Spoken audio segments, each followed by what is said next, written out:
Queridos irmãos, graça e paz. Vamos abrir o texto sagrado. Primeira Epístola de João, capítulo de número 1.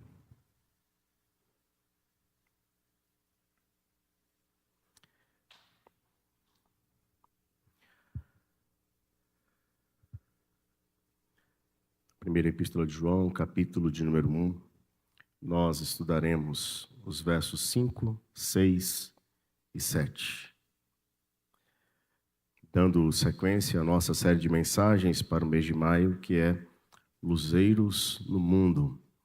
A nossa expectativa é que vocês estejam memorizando o verso que foi recomendado, que está em Mateus, capítulo 5, verso 16, que diz assim: Assim brilhe também a vossa luz diante dos homens, para que vejam as vossas boas obras e glorifiquem a vosso Pai que está nos céus. Vamos ler juntos? Leiamos.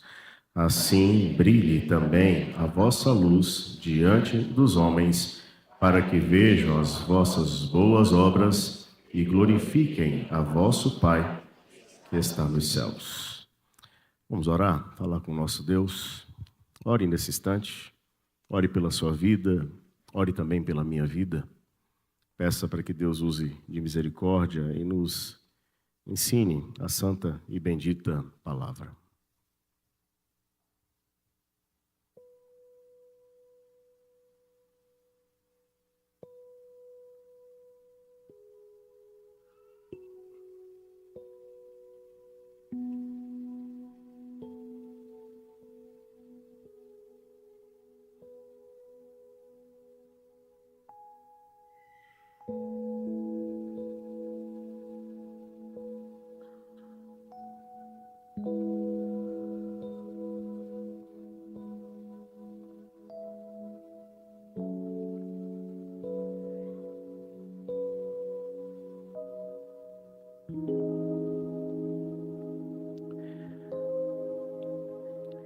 Pai querido, nós desejamos ouvir a Tua voz. Usa, ó Deus, de misericórdia e graça conosco. Visita, ó Pai, a minha vida e também a vida dos meus irmãos, para que possamos aprender da Tua santa e bendita palavra. Ó Deus querido, que o nosso coração compreenda aquilo que está revelado aqui no texto sagrado e que receba a aplicação que decorre desta palavra. E assim, ó Pai, encorajados pelo Senhor, possamos verdadeiramente viver como luzeiros no mundo. Faz isso, ó Deus. É a nossa oração na completa dependência do Senhor e em nome de Jesus. Amém. Texto sagrado nos versos 5, 6 e 7 da primeira epístola de João nos diz assim: Ora, a mensagem que da parte dele temos ouvido e vos anunciamos é esta: que Deus é luz e não há nele treva nenhuma. Se dissermos que mantemos comunhão com ele e andarmos nas trevas, mentimos e não praticamos a verdade. Se, porém, andarmos na luz como ele está na luz, mantemos comunhão uns com os outros, e o sangue de Jesus, seu Filho, nos purifica de todo pecado. Mantenha a sua Bíblia aberta e acompanhe, por favor, aquilo que nós passaremos a falar a partir de agora. O apóstolo João, quando escreveu esta carta, meus irmãos, ele estava querendo alertar os cristãos dos seus dias, que foram os leitores originais dessa carta, quanto aos ensinos que estavam sendo difundidos, e estes ensinos eram atribuídos aos falsos mestres e profetas, porque estes ensinamentos procuravam negar algumas verdades do cristianismo, algumas verdades da parte de Deus para o seu povo. Dentre elas, e a principal que o apóstolo João, de fato, combate ao longo da sua carta, pode ser identificada no capítulo 4, versículos 1 a 3. Se você desejar, você pode ir para lá e me acompanhar. No capítulo 4, versos 1 a 3, nós vamos ver uma destas mentiras que estavam sendo pregadas pelos falsos profetas e falsos mestres nos dias em que João escreveu estas cartas. Vejam então no verso 1 a 3. Amados, não deis crédito a qualquer espírito, antes provai os espíritos se procedem de Deus, porque muitos falsos profetas têm saído pelo mundo fora. Nisto reconheceis o Espírito de Deus. Todo espírito que confessa que Jesus Cristo veio em carne é de Deus. E todo espírito que não confessa Jesus não procede de Deus. Pelo contrário, este é o espírito do anticristo, a respeito do qual tendes ouvido que vem e presentemente já está no mundo. Qual era, então, um dos ensinos principais difundidos pelos falsos profetas e falsos mestres?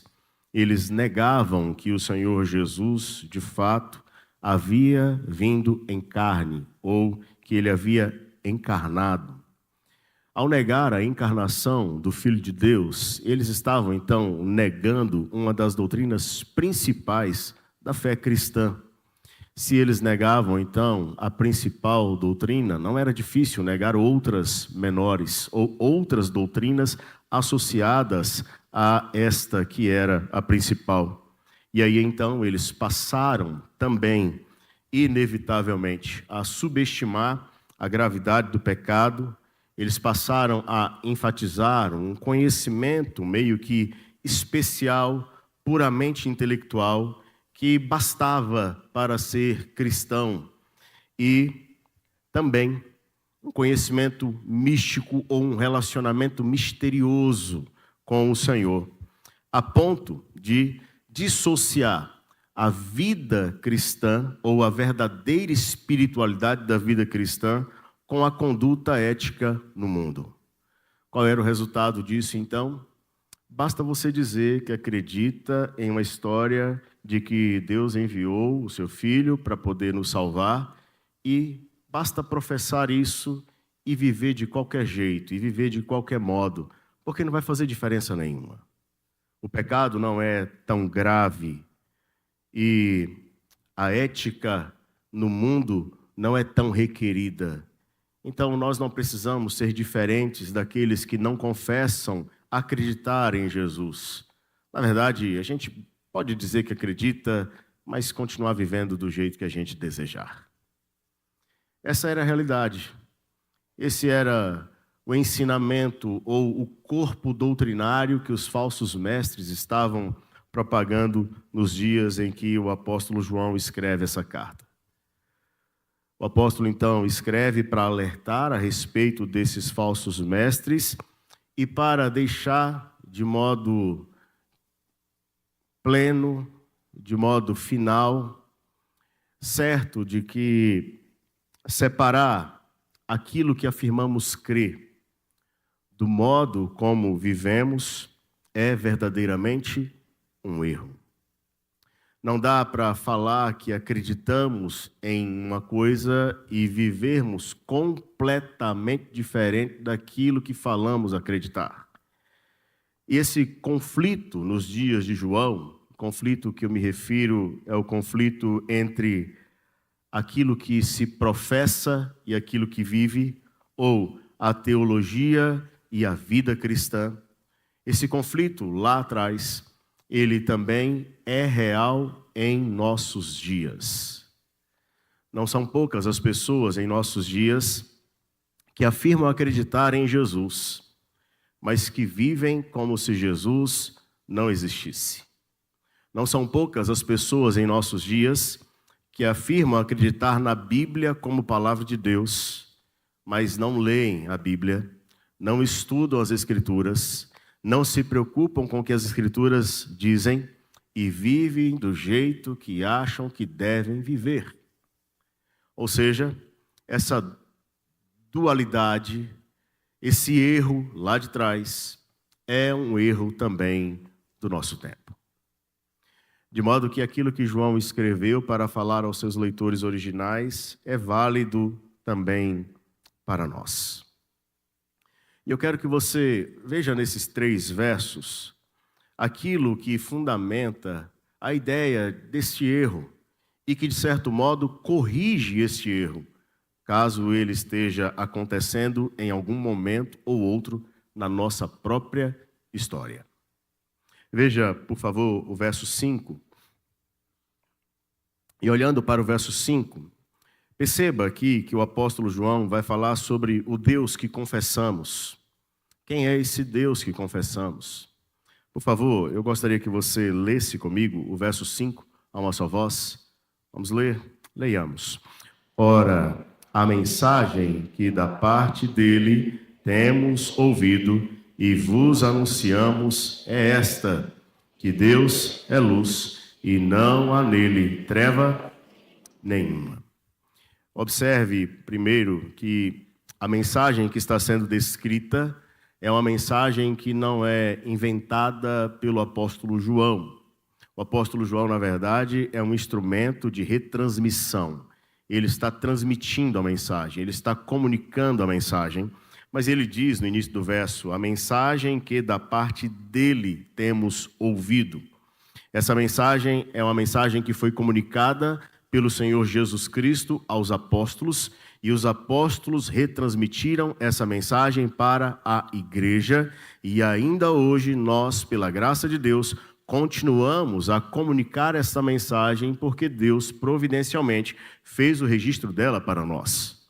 Mas nós não estamos inventando uma mensagem, nós estamos apenas apresentando uma mensagem que vem do próprio Deus como a fonte originária dessa mensagem, porque Ele quis se revelar, Ele quis se mostrar, Ele quis mostrar ao homem quem Ele é e como o homem deve reconhecê-lo e confessá-lo. Portanto, a mensagem tem a origem no próprio Deus, e a mensagem foi apresentada aos homens na pessoa do Filho, e o Filho agora comunica a mensagem aos apóstolos, e os apóstolos, eles retransmitem essa mensagem a outros. Olhe para o verso 5 e você vai ver a mensagem que da parte dele temos ouvido e vos anunciamos. Então eles ouviram do próprio Cristo e agora estão anunciando a mensagem. Existe um aspecto de firmeza, de autoridade e de algo que não pode ser removido ou negado nesta mensagem, porque é interessante que o apóstolo João fala que essa mensagem, ela é, antes de dizer esta, então ele vai apontar, mas ele afirma primeiro para o caráter da mensagem. Esse caráter da mensagem está dizendo que essa mensagem, ela é duradoura, ela é estável, ela é permanente, ela não pode ser negada, ainda que os homens, ao longo da história, queiram negar a veracidade dessa mensagem, eles não vão conseguir. Eles não vão conseguir contrapor a mensagem do próprio Deus, ou a mensagem que Deus quis revelar aos homens. E é fato que os homens tentam, de todos os modos, lutar contra a mensagem que Deus mesmo quis entregar aos homens. Você olha para o texto e vai, então, perceber, a mensagem é esta. Qual é a mensagem? O início dela, no verso de número 5, vai dizer o seguinte, que Deus é luz. Esta é a mensagem, ou pelo menos é o que está sendo dito aqui no início da mensagem apresentada. O apóstolo João, ele em diferentes momentos, ele dá algumas definições sobre quem é Deus, ou sobre o ser de Deus, de maneira sucinta, de maneira breve. Então não é somente aqui que ele faz isso. Se você quiser depois, você pode confirmar isso. Ele vai fazer a mesma coisa no Evangelho, que é escrito por ele, no capítulo 4, no verso 24, quando ele declara que Deus é Espírito. Aqui, na primeira epístola, no capítulo 4, no verso 8 e no verso 16, ele vai dizer que Deus é amor. E agora, no capítulo 1, no verso de número 5, ele está dizendo que Deus é luz. Deus é luz. É interessante isso, porque o apóstolo não está dizendo que Deus tem luz, mas que Ele é luz.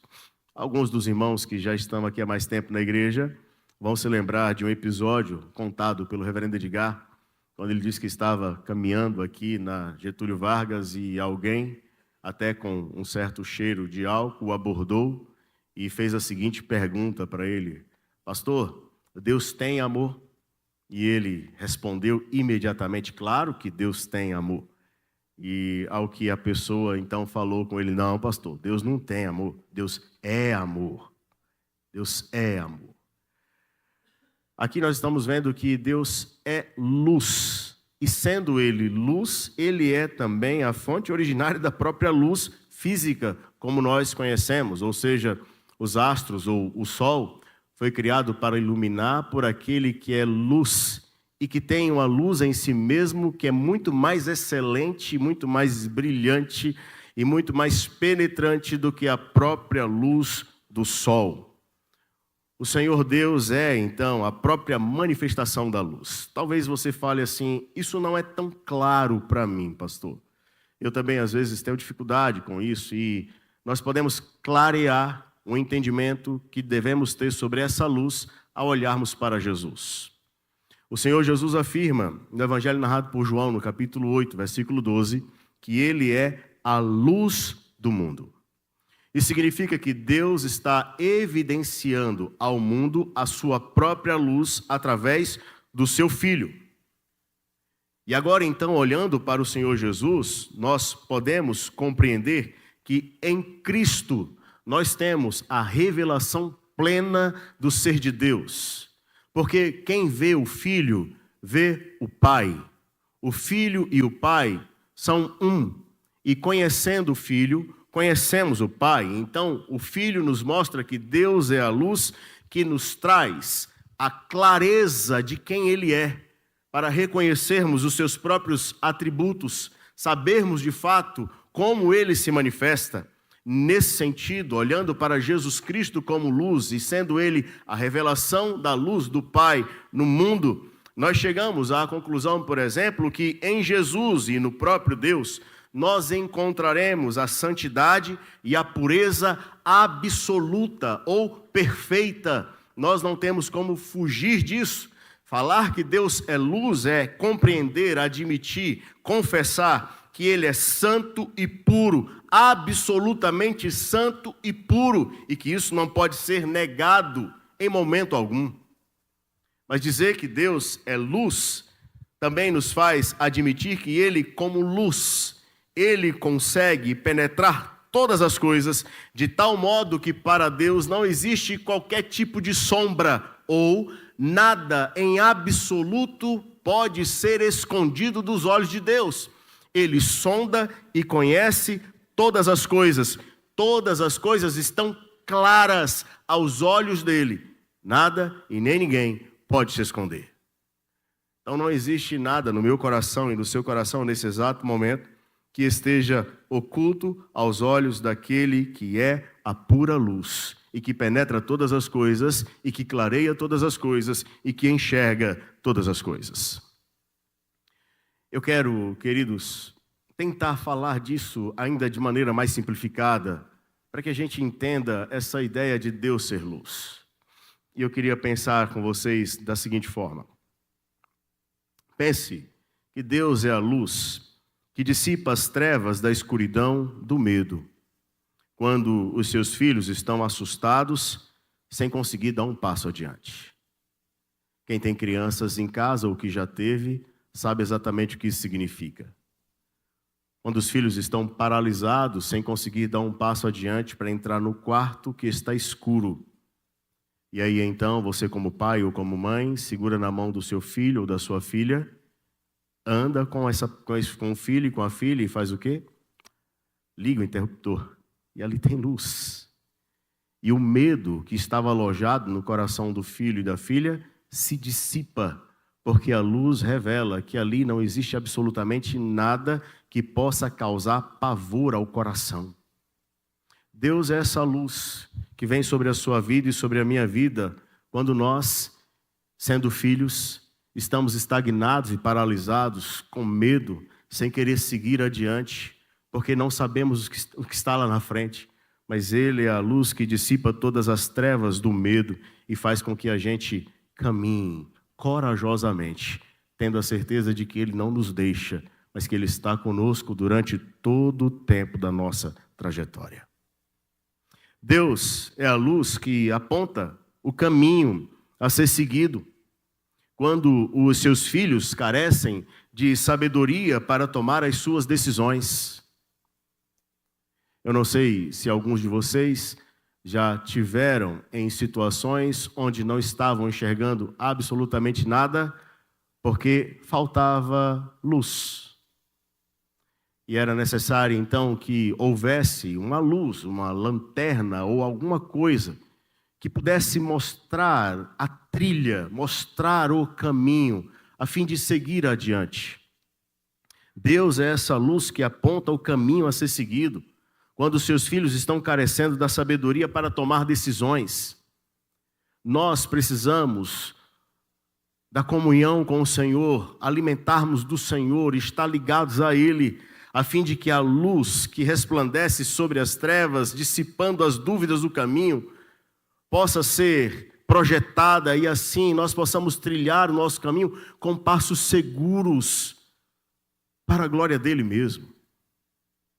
Nós devemos dizer ainda, queridos, que Deus é a luz que aquece o coração dos seus filhos quando se sentem enfraquecidos diante de tantas lutas na vida. Para você entender o que significa, eu não sei quantos de vocês aqui já tiveram problemas por causa de deficiência da vitamina D. Desânimo, fraqueza no corpo. Não quer sair, não quer andar. E aí você vai tomar o remédio para poder recompor a vitamina D. Mas os médicos sempre falam, a melhor coisa é tomar sol. Para que você se sinta revigorado, fortalecido, aquecido, para seguir. Deus é então essa luz que aquece o coração dos seus filhos quando eles estão enfraquecidos, para que eles permaneçam firmes, sejam fortalecidos e enfrentem as lutas da vida. Mas nós podemos dizer ainda que Deus é a luz que conduz os filhos no caminho da santidade, livrando os seus filhos do pecado e do juízo. É o Senhor Deus, por meio da sua palavra, que nos mostra de fato aquilo que agrada o coração dele e que entristece o coração dele. E é ele, por obra do Espírito Santo, que nos dá graça para resistirmos às tentações e ficarmos firmes diante dele e seguirmos um caminho de santidade. Mas, queridos, quanto mais rejeitarmos a comunhão com esta luz, mais estaremos encomendando as nossas próprias vidas para seguirmos em um caminho contrário ao caminho da santidade. Mas é um caminho onde seremos conduzidos à prática deliberada do pecado, sujeitando-nos com isso ao juízo de Deus, se não houver arrependimento. Deus é a luz. Deus é a luz. E nós devemos aprender a respeito disso. Agora, olhe para o verso 6. E olhando para o verso 6, você vai ver a comunhão que necessitamos. A comunhão que precisamos é declarada no verso 6. Eu gostaria que você, mais uma vez, por favor, lesse comigo o verso 6. Leiamos. Se dissermos que mantemos comunhão com Ele e andarmos nas trevas, mentimos e não praticamos a verdade. O verso 6, assim como alguns versos seguintes, eles vão trazer essa dura realidade da vida, quando os lábios professam algo, mas a prática vai exatamente na contramão daquilo que os lábios professaram. Perceba que o início do verso 6 está escrito, né? Se dissermos. Então, há uma declaração verbal, há uma profissão verbal, as coisas estão sendo anunciadas. O verso, ele é aberto desse jeito. E agora você continua olhando para o texto e vai dizer, se dissermos que mantemos comunhão. O que está sendo tratado agora é a ideia de comunhão. E que comunhão é essa? Essa comunhão aqui tem a ver com relacionamento, com conhecimento, com envolvimento, com entrega, com desfrute, com vida. Andar com, andar na presença e andar para. Essa é a ideia de comunhão. É um conhecimento que repercute nos passos. E é isso que está sendo tratado aqui. O que o apóstolo João então está dizendo é que algumas pessoas, elas declaram que têm comunhão com Deus.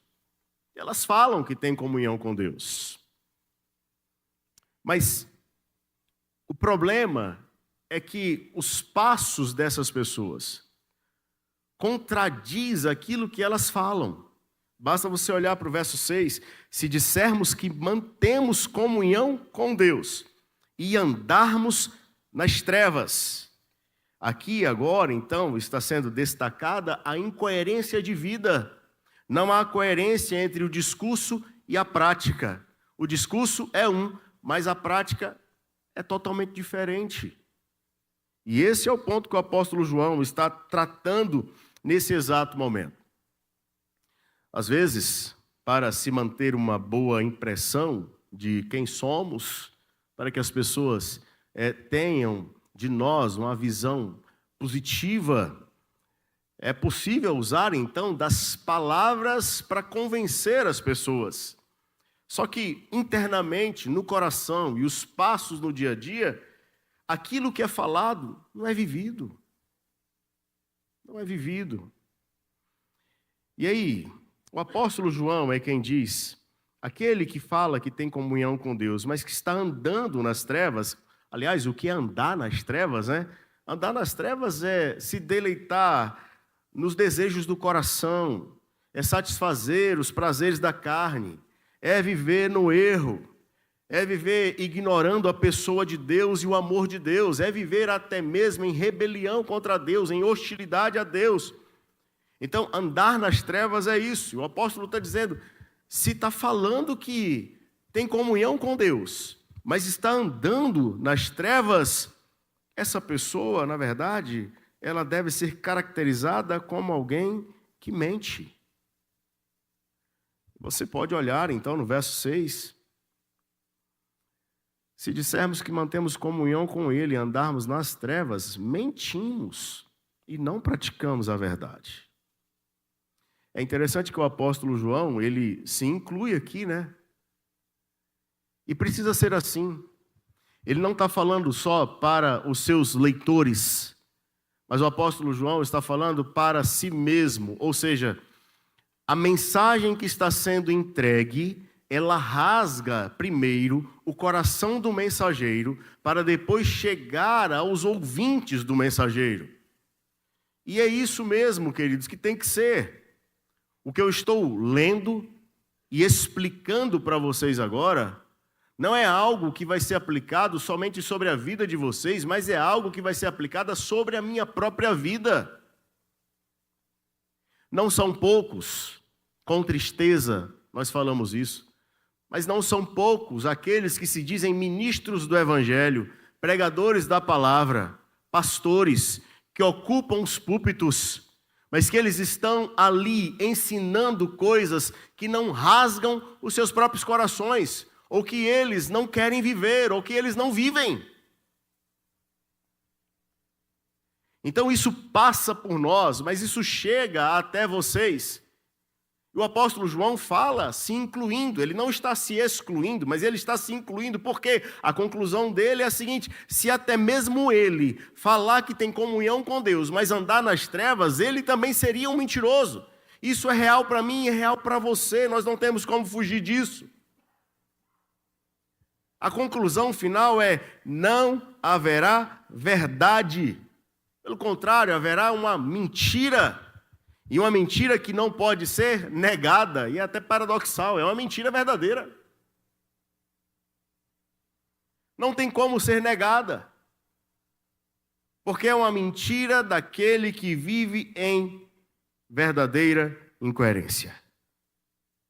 Não são poucos, então, os mentirosos eloquentes que dedicam na sua carreira, que dedicam na sua sexualidade, que dedicam na maneira como faz a gestão do seu dinheiro, que dedicam no tempo que deveriam oferecer para as suas famílias uma vida hipócrita, falando uma coisa e fazendo outra. Reverendo Augusto Nicodemos, comentando esse verso, fala algo que eu quero ler para vocês. Ele diz assim: os atos de um cristão professo são mais eloquentes do que suas palavras e revelam o estado real do seu relacionamento com Deus. Os atos de um cristão professo são mais eloquentes do que suas palavras. Meu querido irmão, minha querida irmã, em nome de Jesus, nós não estamos agora ouvindo essa mensagem para fazer um exame do outro.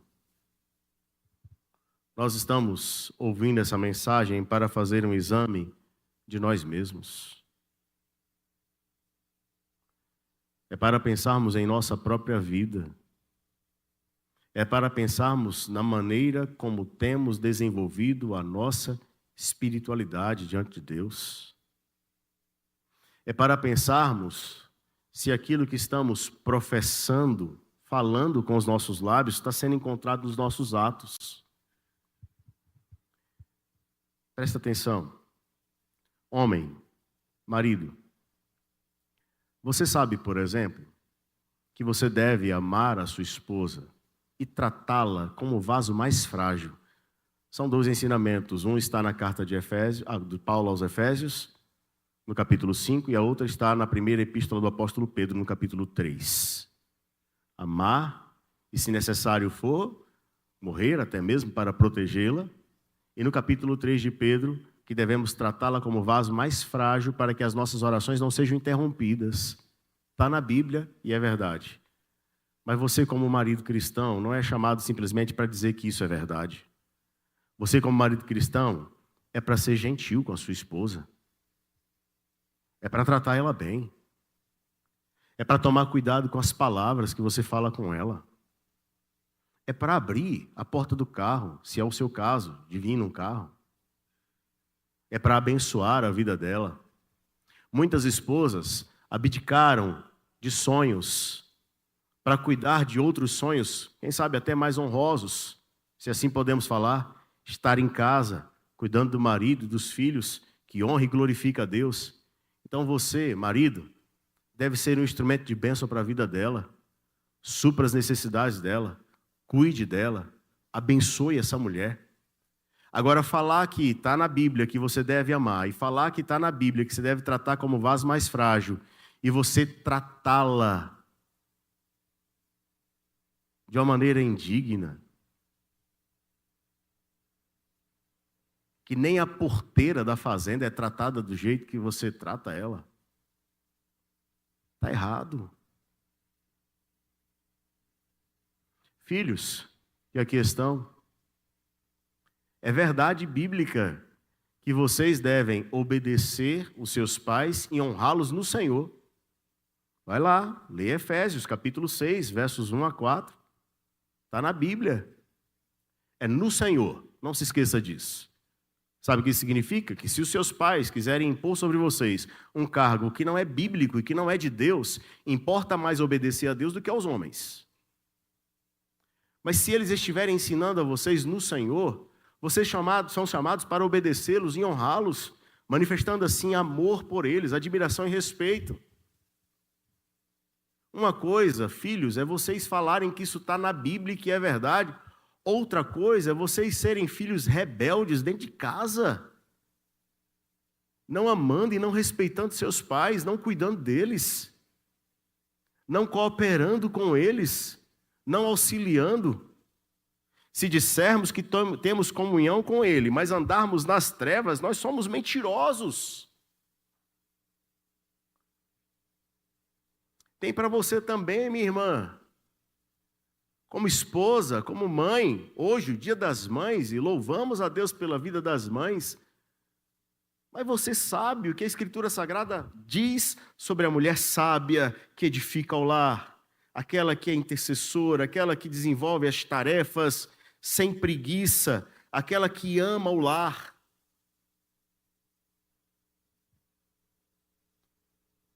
Aquela que se dedica em santidade para santificar a vida dos seus filhos, como o apóstolo Paulo escreve na primeira carta aos Coríntios, no capítulo 7. Está lá. Você sabe disso. Mas talvez estejamos vivendo um dos momentos mais sombrios, mais escuros, onde muitas e muitas mulheres não têm tido alegria na vida doméstica, não têm tido alegria em estar com o esposo, em estar com os filhos. Minha irmã, se você disser que tem comunhão com Ele, mas andar nas trevas, você será mentirosa. Essa incoerência não honra a Deus. Sabe o que acontece com essa incoerência? Essa incoerência depõe contra o testemunho de Jesus. Lembra que eu falei de pastores agora há pouco? É por causa do mau testemunho de pastores que nós, pastores, somos olhados e apontados como se todos fôssemos iguais. É por causa de alguns maridos que se declaram cristãos, mas que não vivem o que a Escritura diz que deve ser vivido, que alguns maridos lá fora do mundo não querem nem saber de Jesus. Por causa de alguns filhos, por causa de algumas esposas, por causa desse mau testemunho que a igreja dá em seu tempo e na sua geração, é que muitos estão olhando para o Evangelho e descrendo. Será que de fato esse Jesus é real? Será que de fato ele veio ao mundo? Porque se ele veio ao mundo para transformar vidas, sinceramente, eu não tenho visto transformação de vidas. Tá, em nome de Cristo, não me tenha como alguém pessimista. Eu não estou falando que tudo se resume a isso. Mas se você for honesto e honesta, você vai concordar comigo que essa onda terrível, esse tsunami amaldiçoado do mau testemunho tem prejudicado o avanço do reino. Não tem como fugir disso. Nós somos chamados para fazer diferente. Olhe para o verso 7 agora. Veja a graça que desfrutamos. No verso 7. Vamos ler juntos? Leiamos. Se, porém, andarmos na luz, como Ele está na luz, mantemos comunhão uns com os outros, e o sangue de Jesus, seu Filho, nos purifica de todo pecado. Agora é a graça que desfrutamos. Veja só.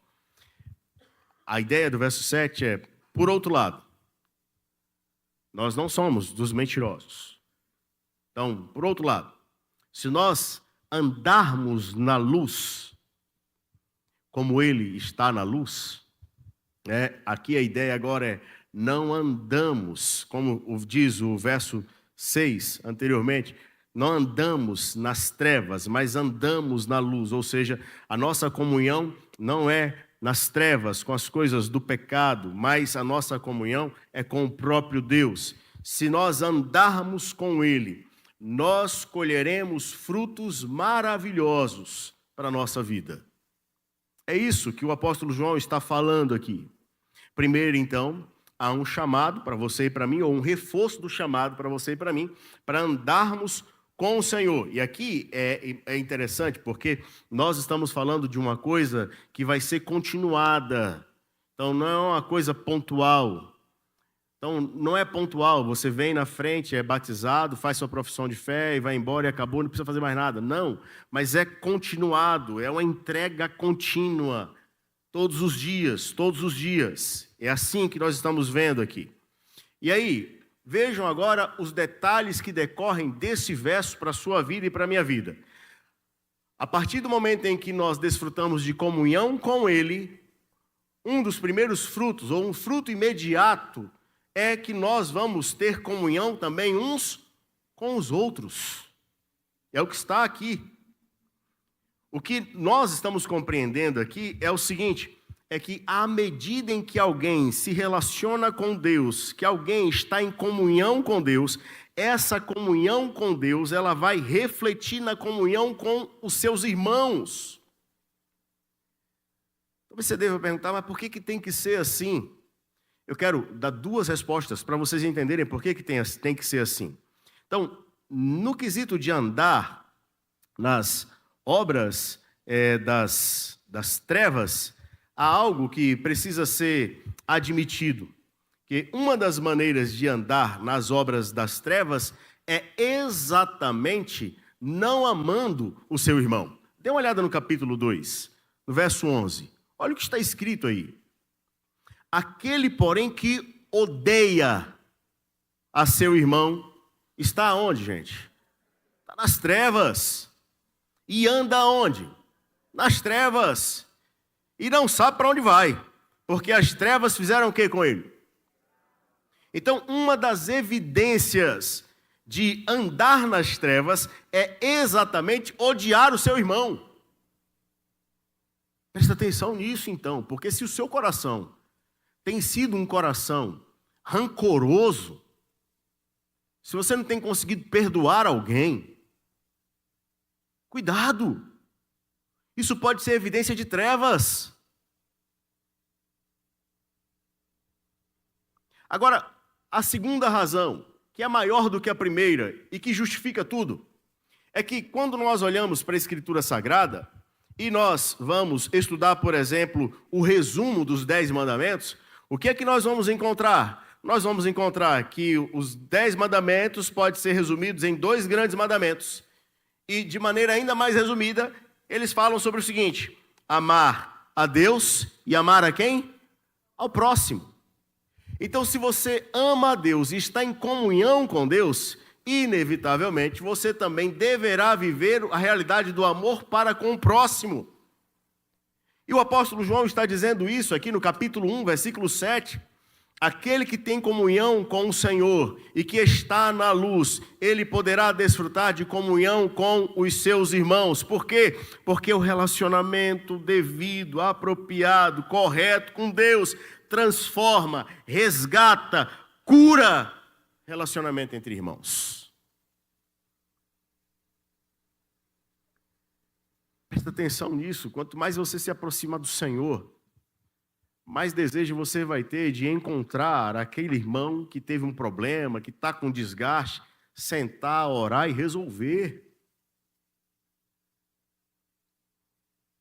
O caminho inverso não é bíblico. Qual é o caminho inverso? Não, eu estou em intimidade com Deus, mas eu prefiro me afastar, sem resolver, sem solução, e ficar com feridas na alma, com rancor, com mágoa. Está errado. Talvez você ainda não tenha entendido por que o Senhor tem tanto interesse nisso, nesse relacionamento saudável entre irmãos. Deixa eu explicar para você de uma vez por todas. O Senhor Jesus Cristo, em João capítulo 17, na oração sacerdotal, ele orou para que o Pai tornasse os discípulos um, assim como eu sou com tu, ó Pai, faz neles também, para que eles sejam um. Mas para que, Jesus? Para que o mundo saiba que tu me enviastes. A ideia é que o relacionamento de comunhão entre irmãos na fé, entre irmãos que são cristãos, ele é tão distinto e tão distinto que ele começa a ser observado. E a conclusão lógica que as pessoas devem chegar é a seguinte: somente Deus, para fazer duas pessoas tão diferentes andarem juntas, unidas em um mesmo propósito, numa mesma direção. Então Deus de fato existe, Deus de fato é poderoso.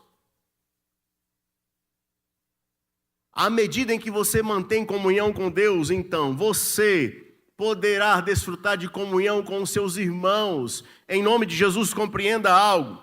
Se você está com relacionamentos quebrados, a primeira coisa que você precisa para restaurar esses relacionamentos é da presença de Deus. Sem sombra de dúvidas. Mas agora, olhe para outra parte do verso 7. Que o verso segue, fala de um outro fruto, de uma outra bênção. Aqueles que andam na luz, eles mantêm comunhão uns com os outros, mas eles também recebem uma dádiva maravilhosa para as suas vidas. Porque diz assim: e o sangue de Jesus, seu Filho, nos purifica de todo pecado. Como assim, pastor? Mas eu não já fui salvo quando criei em Jesus lá atrás? Sim, foi salvo. Mas deixa eu te explicar. Andar na luz não significa necessariamente não ter pecado. E aqui é um mistério. Porque, olha só, à medida em que você se aproxima de Deus, e Deus é a luz que dissipa todas as trevas e mostra tudo, à medida em que você se aproxima de Deus, Deus vai mostrar na sua vida aquilo que precisa ser mudado e transformado. Não entendi, pastor. Te dou um exemplo. No ano da morte do rei Uzias, eu vi o Senhor assentado no alto e sublime trono. E os serafins estavam cantando ou falando: Santo, Santo, Santo é o Senhor dos exércitos, toda a terra está cheia da sua glória. E qual é a conclusão do profeta Isaías? Ai de mim, eu estou perdido.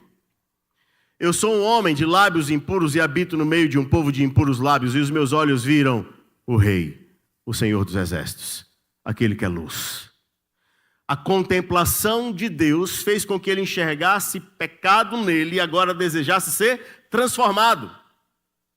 Andar na luz é ter diante de Deus revelação sobre a nossa própria vida, de áreas que precisam ser transformadas. Agora então ficou claro. O verso 7 segue dizendo o seguinte: à medida em que andamos na luz e o próprio Deus nos revela o que deve ser mudado, o sangue de Cristo é aplicado sobre a nossa vida para que nós possamos desfrutar do perdão e seguirmos confiante diante do Senhor, entendendo que o que nos faz ser aceitos diante de Deus não são, melhor dizendo, as nossas próprias obras. Não é aquilo que você faz ou o que eu faço, mas o que Cristo fez em nosso lugar na cruz do Calvário. E aí a gente vai recebendo continuamente graça sobre graça, perdão sobre perdão, a ponto do diabo, que é o acusador, não ter do que nos acusar na presença do Senhor. Então não é só comunhão uns com os outros, mas é perdão contínuo por causa do sacrifício de Cristo em nosso lugar. E é exatamente isso que nós recebemos. Eu encerro, queridos. Eu quero pensar com vocês novamente em algumas coisas e forçá-lo a pensar um pouquinho mais.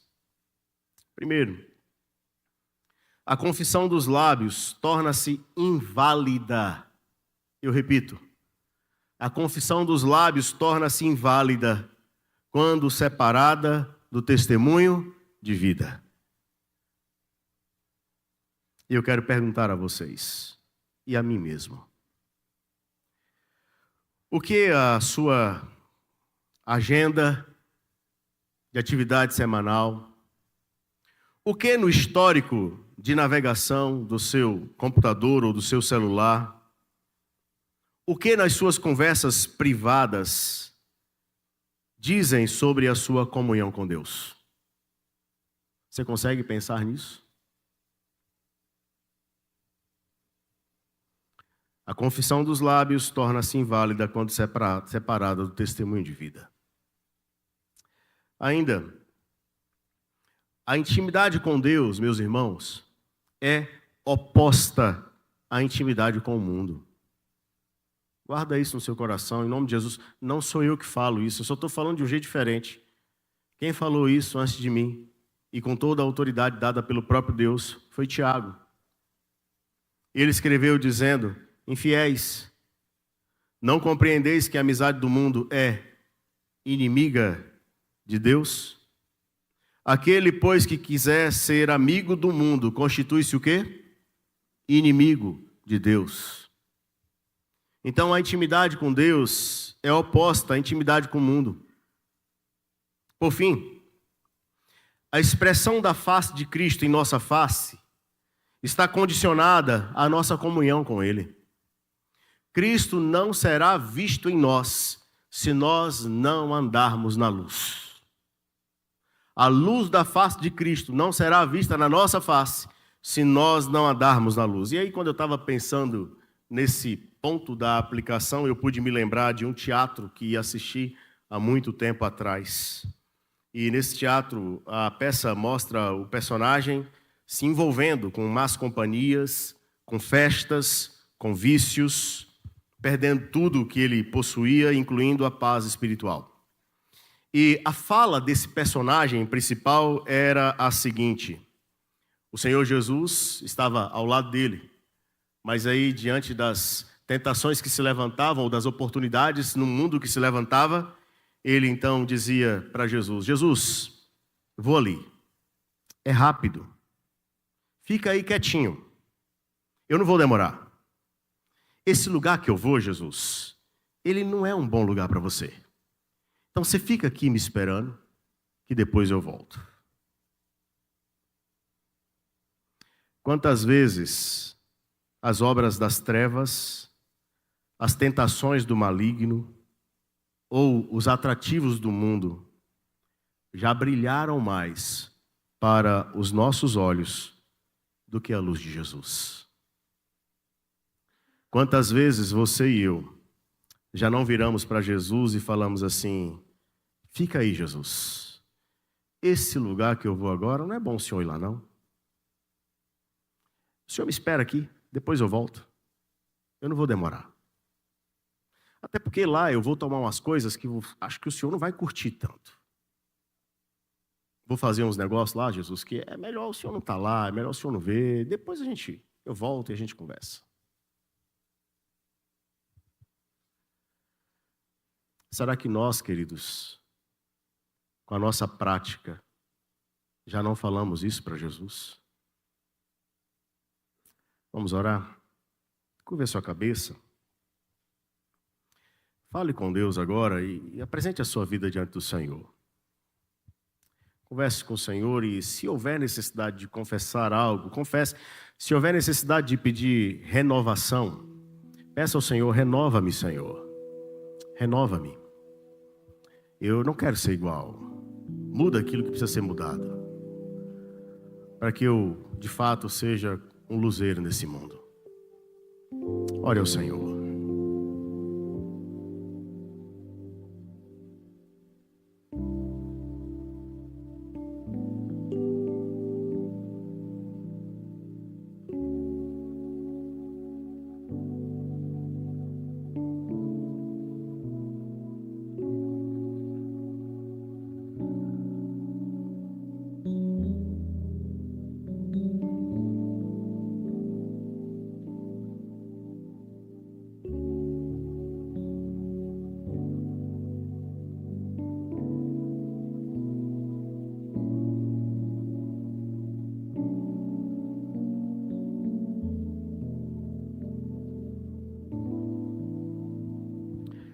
Se for possível, coloque-se de pé. Vamos orar juntos, cantando o cântico Renova-me, fazendo desse cântico uma oração a nossa vida, para que Deus nos visite com graça.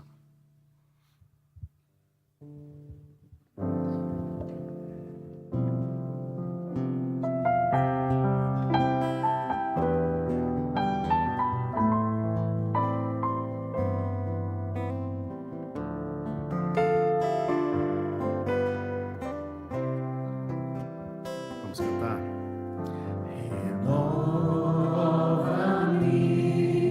Senhor Jesus.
Mais uma vez, porque tudo que há, todos juntos agora, cantemos. Porque tudo que há dentro de mim necessita ser curado, Senhor. Porque tudo que há dentro do meu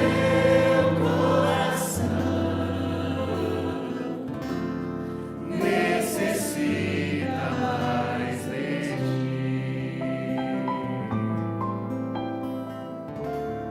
Necessita mais de ti. E agora, povo amado do Senhor, ide em paz. Que o Senhor abençoe e guarde a vida de cada um de vocês. Que o Senhor tenha misericórdia de todos vocês. Que o Senhor faça resplandecer sobre vocês a luz do seu rosto. E que o Senhor lhes conceda da sua doce paz. Hoje, durante todos os dias das suas vidas, para a glória dele mesmo, em Cristo Jesus. Amém. Amém.